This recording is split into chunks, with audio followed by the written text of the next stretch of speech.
বগুড়ায় ফ্যামিলি কার্ডের উদ্বোধন হবে রাজধানীর কড়াইল বস্তি থেকে। মঙ্গলবার সচিবালয়ে সমাজ কল্যাণ মন্ত্রী জানান, নির্বাচনী আচরণবিধির কারণে বগুড়ায় যাবেন না প্রধানমন্ত্রী তারেক রহমান। এদিকে ঢাকার 2 সিটি নবনিযুক্ত প্রশাসকরা দাবি করেছেন, কর্পোরেশনের কোষাগারে কোনো টাকা নেই। প্রধানমন্ত্রীর সাথে দেখা করে এসব জানান তারা। এ সময় প্রধানমন্ত্রী পরিচ্ছন্ন এবং মশামুক্ত নগরী গড়ে তুলতে প্রশাসকদের নির্দেশ দেন।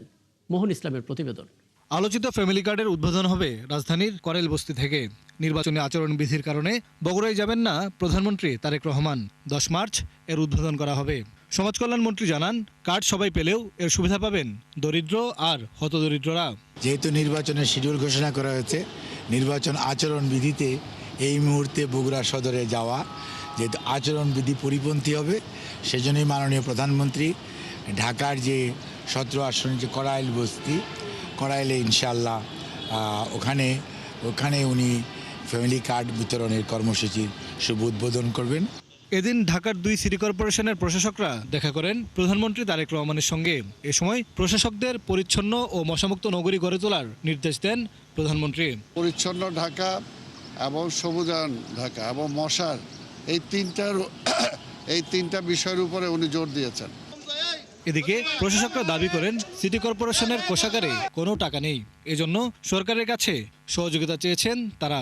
যদি রাজস্ব বাজেটের উপর ভর করে আমরা বেতন দিতে যাই, তাহলে বেতন দিতে পারবো না, বেতনের টাকা নাই।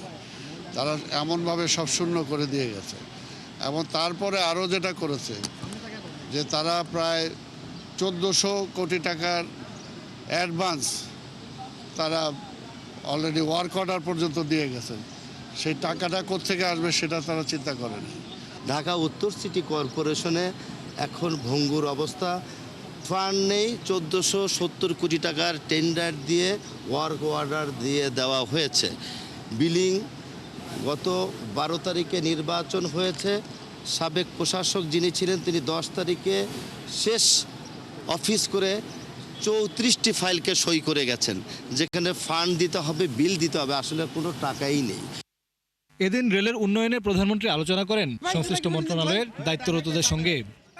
মেট্রো সহ সকল রেলে শিক্ষার্থী, 65 বছরের প্রবীণ ব্যক্তি এবং প্রতিবন্ধীদের 25% ভাড়া ছাড়ের সিদ্ধান্ত হয় সেখানে। তাদের জন্য দূরপাল্লার যে আমাদের ট্রেন আছে ইন্টারসিটি এবং আমাদের মেট্রো রেল, সেখানে আমরা 25% ভাড়া ডিসকাউন্ট করব। এদিকে রাজধানীর বিভিন্ন সড়কের বিলবোর্ডে প্রধানমন্ত্রীকে অভিনন্দন জানিয়ে বিজ্ঞাপন এবং ব্যানার দ্রুত অপসারণের নির্দেশ দিয়েছেন তারেক রহমান। মোহন ইসলাম, 71, ঢাকা। উৎসবে ভালোবাসা